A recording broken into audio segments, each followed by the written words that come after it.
వచ్చేయండి. ఏంటి మీరు అనేది? ఏమిటి మీ కళ్ళ కనపడటం లేదా? ఇదిగో రెడ్ కలర్ చీర కట్టుకొని ఇక్కడే ఉంది. అదిగో నీ పక్కనే చూడు. ఎందుకు నవ్వుతున్నారు? ఆత్మ ఉందని చెప్తున్నారు, మీరు నవ్వుతున్నారేంటి? అయ్యో, తను ఆత్మ కాదు, సీత. సీత? అవునత్తయ్య, కేరళకు వెళ్ళినప్పుడు జానకిలాగే ఉన్న ఈవిడ్ని చూసాం. ఈవిడ్ని మన ఇంట్లో ఉన్న వాళ్ళందరూ చూస్తే సంతోషపడతారనే గంగ పిలుచుకొచ్చింది. ఇంటికి ఎవరో పెద్ద స్వామీజీ వచ్చారని తెలిసింది, అందుకే ఆశీర్వాదం తీసుకుందామని వచ్చాను. నేను గంగతో పాటు వచ్చుంటే మీరిలా భయపడి ఉండరు. నేను పరిచయం కాకుండానే ఒంటరిగా రావడం తప్పే. నన్ను క్షమించండి, మిమ్మల్ని అనవసరంగా భయపెట్టాను.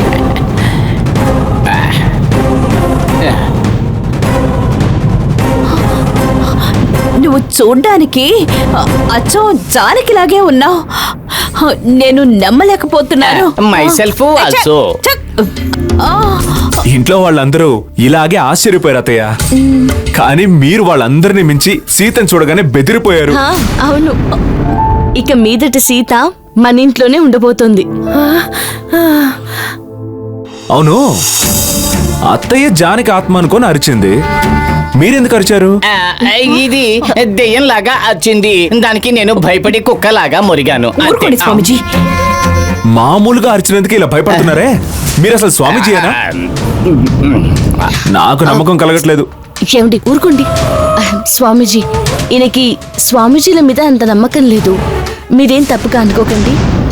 మీకేం కావాలి, ఏమన్నా తెమ్మంటారా? మీరు నాది ఒంటరిగా వదిలితే ఈ స్వామి ధ్యానం చేసుకుంటాడు. స్వామీజీ ధ్యానం చేయాలనుకుంటాను. మనం వెళ్దాం, రండి. రండి.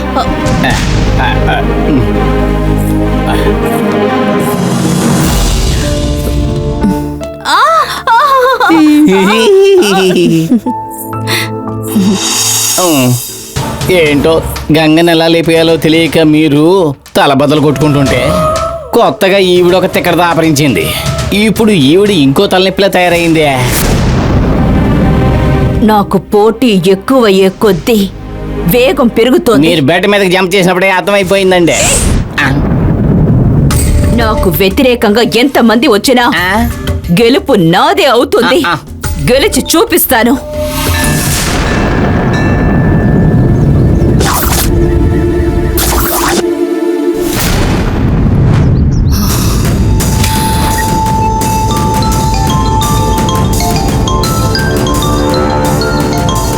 ఎవరండి?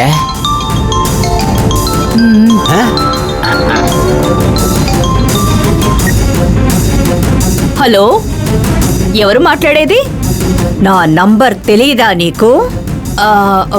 భైరవా? కాంటాక్ట్ లిస్ట్ నుంచి నంబర్ డిలీట్ చేసినందువల్ల తెలియడం లేదు. సరే చెప్పు, ఏంటి విషయం? రూమ్ లో నువ్వు లేవు, ఎక్కడికి వెళ్ళావు? నేనెక్కడికి వెళ్తున్నానో అన్నీ నీకు చెప్పాలా? ఏమిటి మాట మారుతోంది? నేనొచ్చింది నీ పని మీదేగా. నా పని మీద వచ్చి ఇంతవరకు ఏం చించావు? నీకు భోజనం ఖర్చులు, లాడ్జింగ్ ఖర్చులు అంటూ అనవసరంగా నాకు చాలా డబ్బు వేస్ట్ గా ఖర్చు అయిపోయింది. నా విషయంలో లెక్కలు చూడకు దేవి. లెక్కలు చూడటం కాదు, ఇక మీదట నిన్ను కూడా నేను చూడను. అందుకని ఊరికి బయలుదేరాను. ఓ పంచేయి, నువ్వు కూడా బయలుదేరి వెళ్ళిపో. నాతో చెప్పా పెట్టకుండా బయలుదేరే స్థాయికి నువ్వు ఎదిగిపోయావు కదా. నీకెందుకు నేను చెప్పాలి? చూడటానికి మనిషివే గాంభీరంగా ఉన్నావు గాని నీ వల్ల ఏ పని అవ్వదని నాకు తెలిసిపోయింది. ఇక మీదట నీ వల్ల ఎటువంటి ప్రయోజనం లేదని నీకు చెప్పకుండా ఊరికి బయలుదేరాను. నువ్వు వెళ్ళిపో. నువ్వు నాకు చెప్తే ఏంటి, చెప్పకపోతే ఏంటి? నాకు నీ అవసరం లేనే లేదు. అయితే ఫోన్ పెట్టే. నువ్వు దొంగలించుకొని వెళ్తున్న ఆ చక్రం నా దగ్గరికి వచ్చి తీరాలి. ఆ చక్రాన్ని నా చేతికిచ్చి నువ్వు వెళ్ళిపో. ఆ చక్రం నా దగ్గర ఎక్కడుంది? నేనేమి దాన్ని తీయలేదు. నువ్వు తీయలేదంటే ఇంకెవరు తీసినట్టు? అయ్యో, నీతో నేను మాత్రమే అక్కడున్నానా? నీతో నీలకంఠం అని ఒకడుండేవాడు కదా, వాడు తీసుండొచ్చు కదా. వాడికి ఫోన్ చేసి అడుగు. వాడేవి అంత తెలివైన వాడు కాదు. హ? నీతో ఉండేవాడు మంచివాడు, నేను చెడ్డదాన్నా? వద్దు దేవి, నాతో పెట్టుకోకు. చెక్ ఫోన్ పెట్టవే.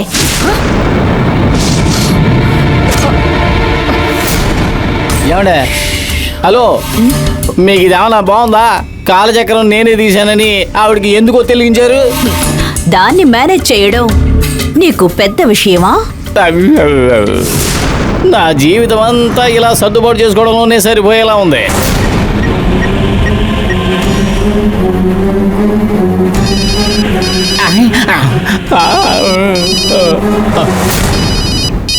భైరవి, భైరవి నాకు ఫోన్ కొట్టిందమ్మా. ఓయ్, దాంతో మనకి మాటలేమిటి? ఫోన్ స్విచ్ ఆఫ్ చేయి. అంత అవసరం లేదండి, ఇదే మోగి మోగి చివరికి అదే కట్ అయిపోద్దండి. మనం ఎందుకు కట్ చేయాలి? ఓ,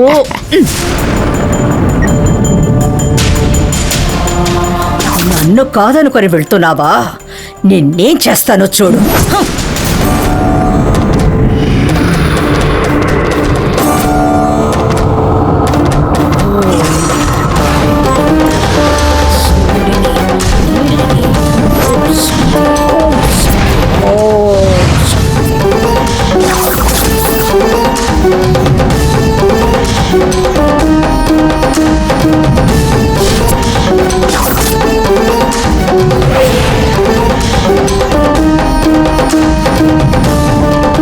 ఎక్కడికి వెళ్ళినా మనసు మారి మళ్ళీ నా దగ్గరకు రావాలి.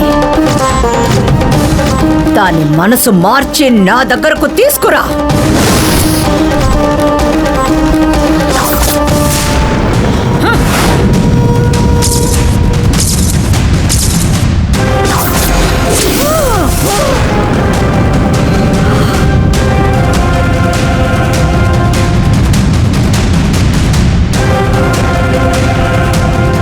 నేను ప్రయోగించిన శక్తి నాకే వ్యతిరేకంగా మారిందంటే ఖచ్చితంగా చక్రం దాని దగ్గరే ఉండుండాలి. ఏ నీలకంఠం, నాతోనే ఉండి వెన్నుపోటు పొడిచావు కదా, నిన్ను వదిలిపెట్టనురా.